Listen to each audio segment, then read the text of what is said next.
Do any of the following statements apply to you? You have an innate desire to build things instead of buy them, even when store-bought solutions exist. You like to take things apart for no other reason than to see what's inside. You look around the world and you notice problems and you're like, I could draw on the back of a napkin and figure that out. And you like to spend lots of time on projects even with no financial gain. Well, don't feel bad. I too experienced many of these same symptoms. And I was like, well, that's kind of weird. I grew up in a more consumer-driven age. You should buy a Transformer robot instead of, building one yourself. But by the mid-2000s, I noticed things were starting to change. There were more people like myself. And the world was becoming not only a place where we could fit in, but make a difference. And there's even a term for us now, makers. So you might be asking yourself, okay, what is a maker? Just someone who makes things? How is that really different from just having a day job? Well, the way I look at it is like this. An employee does something because they have to. A maker does something because they want to. This is important because throughout history, many innovations have come not as a result of individuals doing the status quo, working within the parameters of their day job, but from people pursuing their own interests. Think about whoever invented man-made fire. I guarantee that person's day job was not head of an unknown combustion research. No, they were probably woolly mammoth stabber number 3. Honey, come back to bed. Stop rubbing those sticks together. No, I almost got it. It's going to change everything. You might think about Benjamin Franklin, like my name, Ben. Coming home after a long day of politics, be like, oh man, I just want to relax by experimenting with the effects of electricity, getting shocked and zapped, learning a lot, and thinking, this is still better than politics. More recently, in the 1970s, there were a lot of young engineers being brought up in a world of older company, big behemoths like IBM, HP, Honeywell, and they're like, you know what, we want to try something new. So they were eager to leave those companies behind and forge their own paths. And because of that, we have Intel, Microsoft, Apple, and the video game industry. They struck out on their own just the same way. This paradigm shift is happening again with the maker movement. People aren't happy with the cookie-cutter products they've been getting, and they're taking it upon themselves to make the world a better place. This is where hobbies can become jobs and new businesses can be created. So I'd like to briefly talk about how I fit into this maker movement. When I was a kid, I really liked electronics. I liked tinkering around with stuff. As a teenager, I kind of let it slide, which is too bad, but who wouldn't want to redo their teenage years again, right? But in my early 20s, I was working as a graphic artist. I actually didn't start out in engineering. But I wanted to get back into electronics as a hobby. So one winter, I started building these customized video game consoles based off the old Atari 2600 game systems, simply because I thought it was cool. I thought it would be a fun thing to do. My friends were all like, that's a silly waste of time, that's dumb, etc., etc., etc. So a few months after that, I posted my work online to GeoCities of all places, just to date this story a little bit. And this is where I first learned the power of the internet, or really started to appreciate it. Hundreds of emails began pouring in every day, people wanting to buy what I had built. And I was like, oh my gosh, I didn't think other people actually wanted this stuff. I was really surprised. My eyes were opened. Suddenly, it didn't matter if a few people thought something was silly, because there are plenty more people out there who thought it was awesome. I continued to refine my craft, doing projects on the side alongside my graphic arts job, moving circles and squares around. But eventually, the side work overtook my day job. I started prototyping full-time, making new projects, and I actually even wrote a book on the subject called Hacking Video Game Consoles. So that was about 12 years ago. I've done a lot of cool projects since then, but the one I'd like to talk about today, and hopefully inspire you with, is the accessibility controller. Okay, the story behind this particular project started back in 2006. At the time, I was pretty well known in the video game modding community. If someone did a search on Google for game mod, game hack, my website would usually come up near the top. I was always looking for good ideas, but a lot of them were really like rubbish, like exercise machine game controller. Actually, I built that one because I thought that was cool. But I was always looking for good stuff. So someone emailed me. It was a person who had lost the use of an arm in the Iraq War, and now they were no longer able to play video games.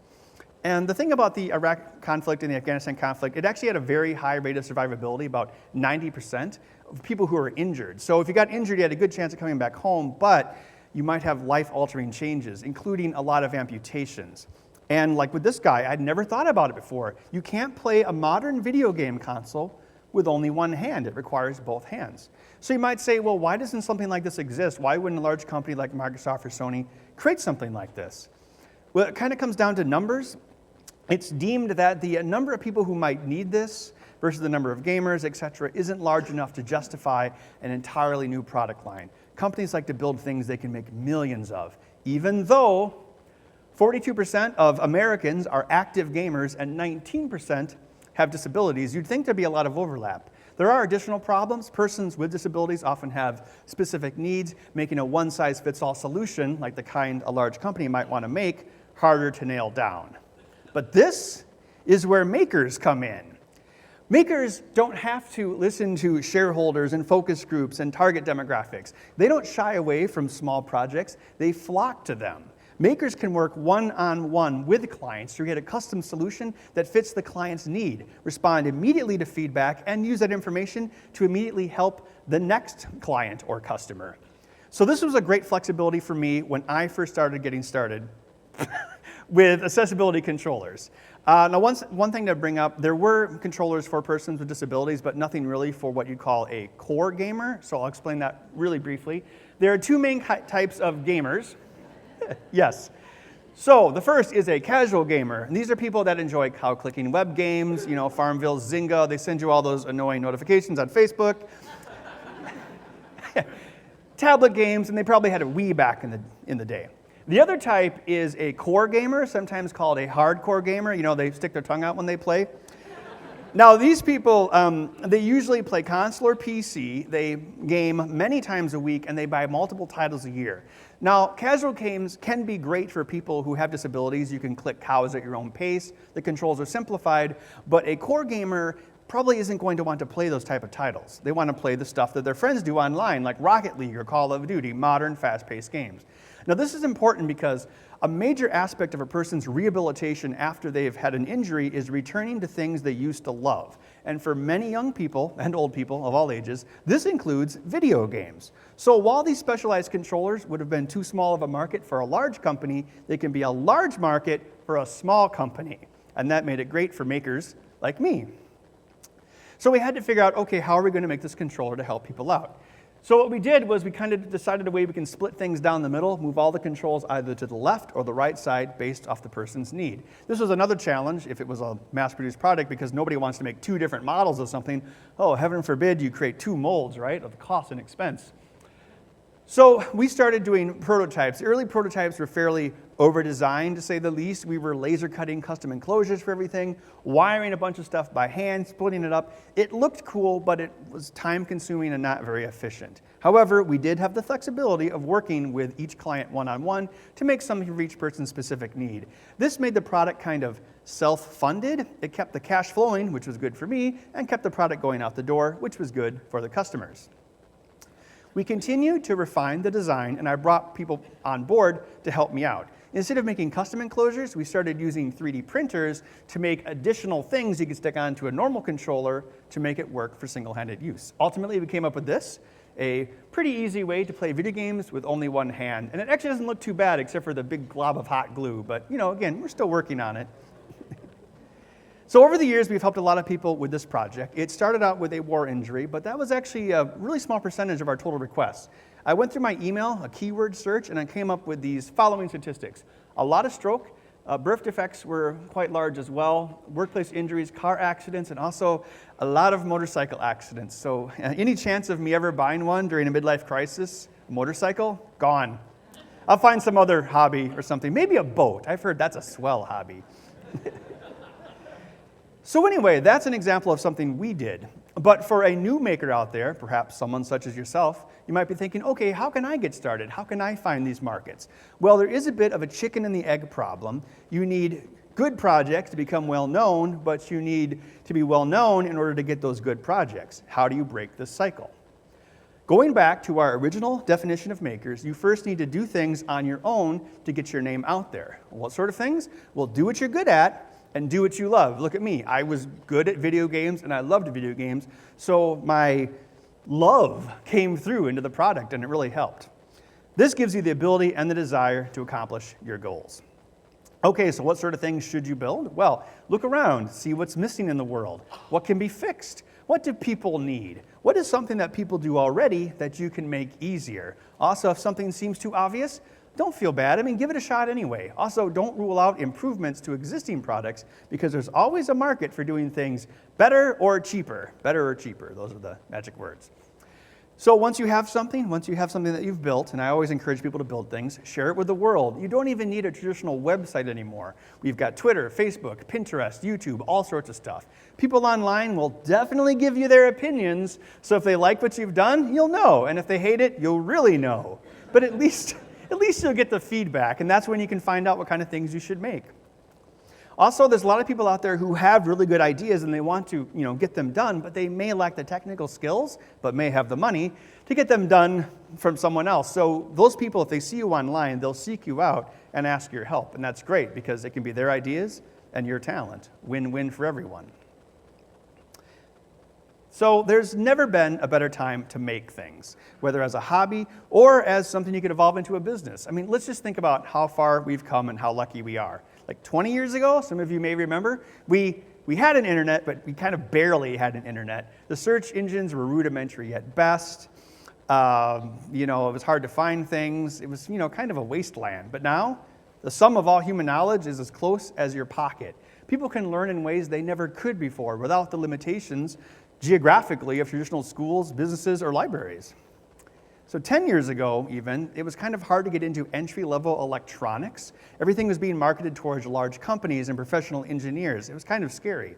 But now you can buy dev kits everywhere, and there's tons of support online to get you started with those dev kits. And this is great because someone who might have an idea and they want to use electronics as a solution, maybe they won't be afraid to try now. There's a lot of support, more than there was just recently.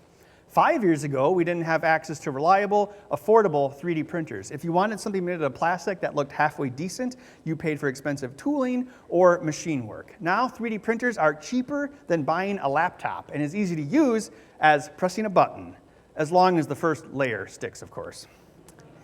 So you might think back 20 years and look back then and be like, man, how did we survive? We barely had an internet. We didn't have GPS maps. We didn't have texting. Well, we lived and we survived because we basically didn't know what we were missing. We worked with the tools we had. So that begs the question, what things are we missing today? What are the tools and services that will guide businesses and makers in the future?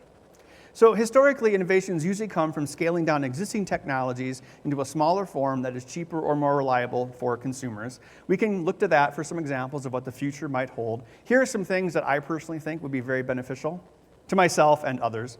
Rapid and environmentally friendly circuit board production. There is a gold mine waiting out there for whoever can come up with a 3D printer for circuit boards. I would whip out my money so fast for that. Just-in-time manufacturing and automation and stuffing of those circuit boards, can we bring the entire process in-house to small business to help them along? That would be so empowering. Scaling down the cost of reconfigurable circuitry to be quite affordable. Microsoft, Sony, Nintendo, Apple, they can all create custom chips. Small businesses, it's kind of a barrier, but what if it wasn't?